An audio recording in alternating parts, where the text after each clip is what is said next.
Dun, dun, dun. Okay, it says live. We'll give everyone a few minutes.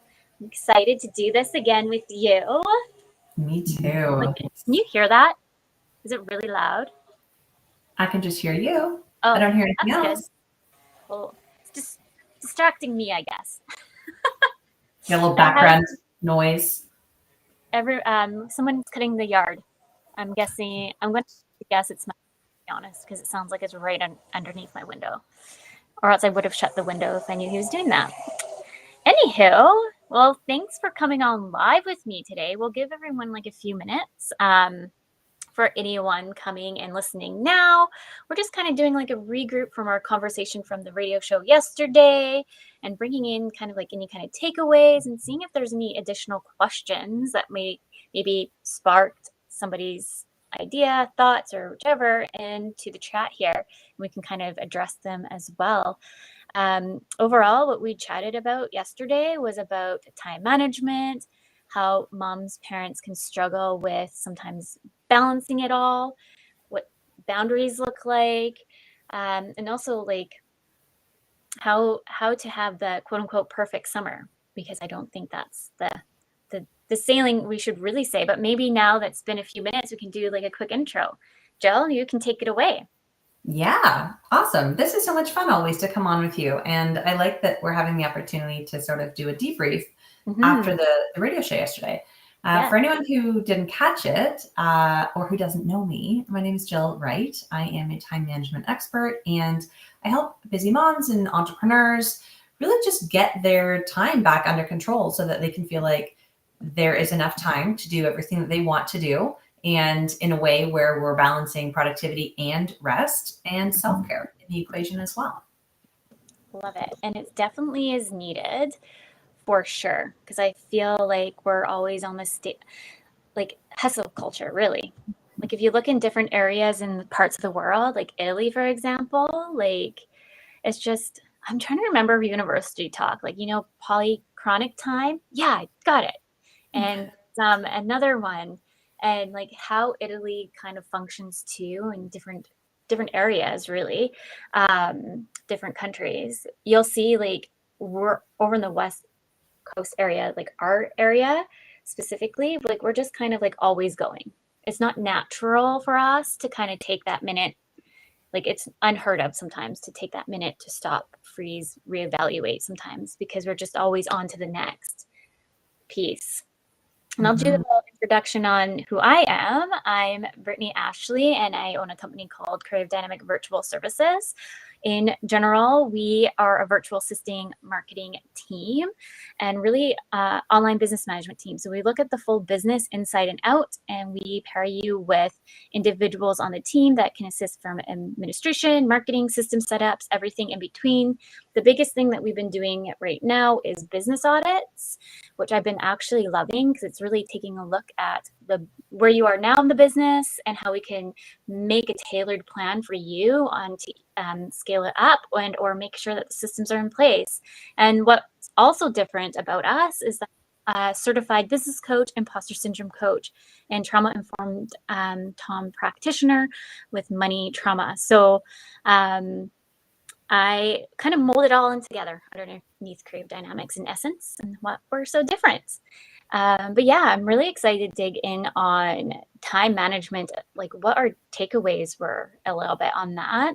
And like I just mentioned to you, Jill, like the biggest thing that I think that kind of sparked like the pause moment and reframe moment when you made a comment about creating the perfect summer. Yeah. I think we fall into this myth, right, that we need to make a magical summer for our kids. And I think it happens around the holiday season as well. And we sort of fall into this comparison game with other people. And it's always, whether intentional or not, I think we try to one up each other, right?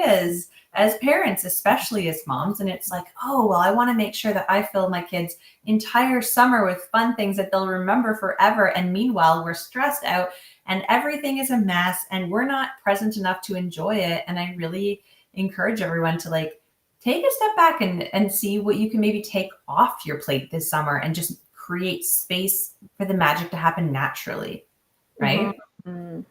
Yeah, and it's going to look so different for everybody. So what we mentioned on the radio show yesterday, if you want to listen, it's on my YouTube channel, the replay. Please go listen. There's some good tidbits that we chatted about, but more or less, like for myself, I'm a pre-planner and I'm very goal oriented. That's why everyone jokes with me, like, how many certifications do you need? A lot. For me anyways. Like I'm constantly learning, constantly doing something, constantly. That's just me in essence. But for like the summer, I kind of feel like I've gotten rerouted a little bit because we did not lose daycare per se. It's right now on pause freeze because our lovely daycare lady is getting surgery. So health comes first. And so it's just like rejigging my whole calendar of what does summer really look like. And a good chunk sometimes send their kiddos off to camp. And my one kid is finally in camp this week. So I feel like it's a little bit easier to manage, but sometimes with both of them, because sometimes she is going to be home, it's just I feel a little bit more state of chaos. And then I'm trying to answer emails and try to give them the perfect summer. Because what does perfect mean to us? It's going to be completely different from one person to the other, and that's okay. So I just think what you mentioned there, Jill, like really resonated with me yesterday because I'm like, what does the perfect summer mean to me? And I think it's like the happy balance and bringing in the time management piece and then the boundaries piece. Yeah, And we talked boundaries about, is huge. yeah, and saying no.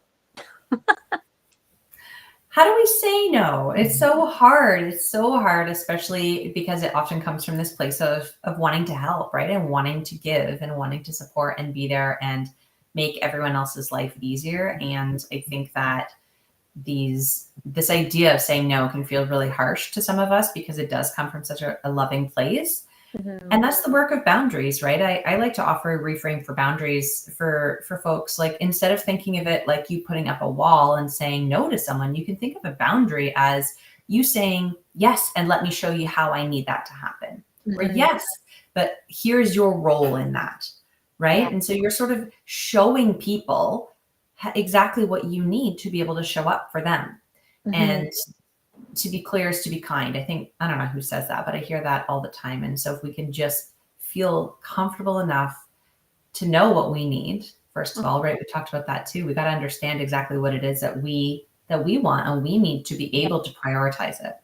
100%. Yeah. And I think having boundaries, like I know when I just started my business, it was really hard to create those boundaries and I didn't know what they really looked like. And the first thing for me, and this is what I like to work with clients on, is like the systems piece of making sure we have a great system in place. So then when you're putting extra boundaries in with personal time as well, family, it's more cohesive. So we're not feeling like we're in a state of panic. Like I am, what would you call?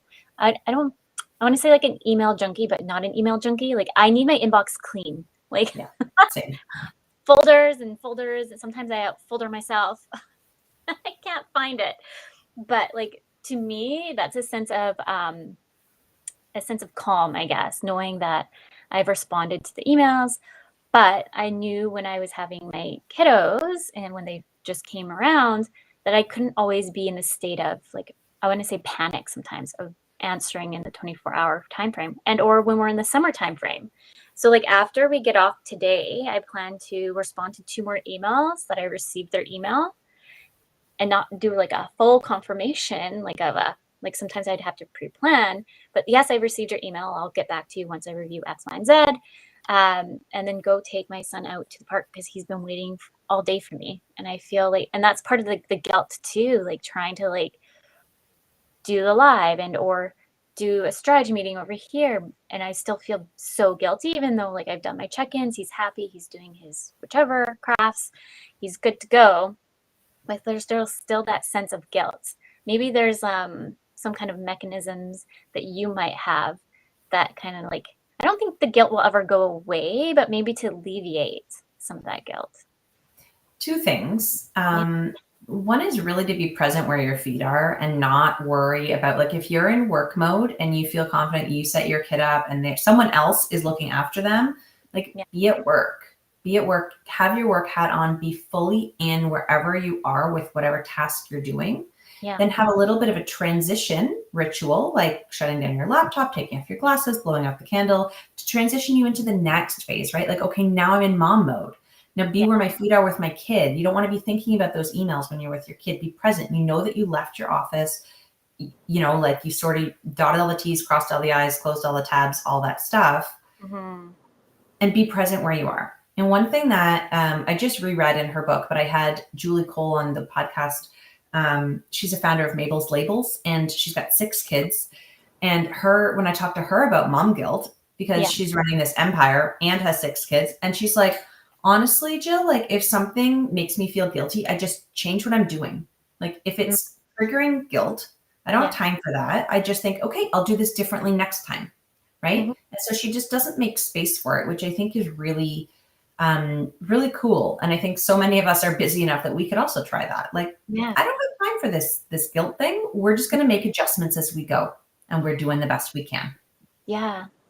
What came up for me too is thinking about asking yourself why the guilt is coming up too. I think that's like a big mind shift for myself in a way of not feeling some of the guilt. Is like, why is this hitting hard right now? And it's like, oh, because of X, Y, and Z. So how do I, just like you're saying, implement something slightly different so I can let go or make that mini change over here of what I'm. Yeah. I know, maybe we can quickly talk about the boundary piece of the no, but we won't say too much because then you can go watch the radio show. Yeah. I mean, boundaries are a sticky one. I honestly think that if you have some sort of yardstick to measure your decisions against in terms of whether it be your values, question, sometimes I heard this just recently, it might be fun to share, having a practice where before you say yes to something or add something to your calendar or commit to doing the school cupcake, whatever it is, have a practice where you just stop and you write a little journal prompt like, I want to say yes to this because, or I want to say no to this because, or something like that. Will this thing bring joy, support, nourishment to my life? And just sort of take 5 minutes, write it out and see what happens. Because after that, you're going to be super clear on whether it's a yes or a no for you. And having the practice of if it's not a hell yes, then you have to say no. There's only enough space in our lives for a certain number of commitments and yeses to other people. And if we can align those with things that are also important to us, then I think we're really winning. Yes, I love that. And also, like we mentioned a little bit about like recognizing the burnout, because I think that was big for me too. Like we talked a little bit on the show about introvert extroverts and if you're on the level of burnout. So go take a look and watch the show. But as somebody that kind of interplays between the two, I find like when I'm on the state of burnout and I say yes to commit to all these things, like I'm not fully energized to be there and like not giving me joy. So why am I saying yes instead of being more empowered to say no? Because really, the day when you're more empowered to say no, that means your energy levels are going to switch too. 100%. And speaking of energy levels, like if you can get an idea of when you feel in the day or in the month that you have higher or lower energy and really get to know that about yourself, it'll help you make those decisions on where and when you say yes. It might be okay, that thing, I want to do it. This week, I know I'm going to be drained because I'm super busy or I've got my period or whatever. Let's do it another date. Yes, I want to see you for drinks after work. This day is going to work best for me because I know about myself that, or let's go for breakfast instead of drinks at night because I have more energy. Being self-aware and being able to use that information as you plan things is superpower. Yes, absolutely. So these little chats are about like 15, 20 minutes. They're just kind of short and sweet, and then go watch the radio show replay and or come with other questions for Jill and I to come back. If we do another live, then we can kind of dig in deep. I don't see any questions in the chat, but if anything does come up, please send us a direct email. Jill, do you want to just say where everyone can reach you at? Yeah, my website's the best place. It's jillwright.ca. The email is just info@jillwright.ca. I'm so happy to connect with anybody. I'm trying to press the buttons and move all the things. I'm still learning this. Let me put it up there for everyone. There you go. There we go. but I went to go check the chat just to make sure I didn't miss anything.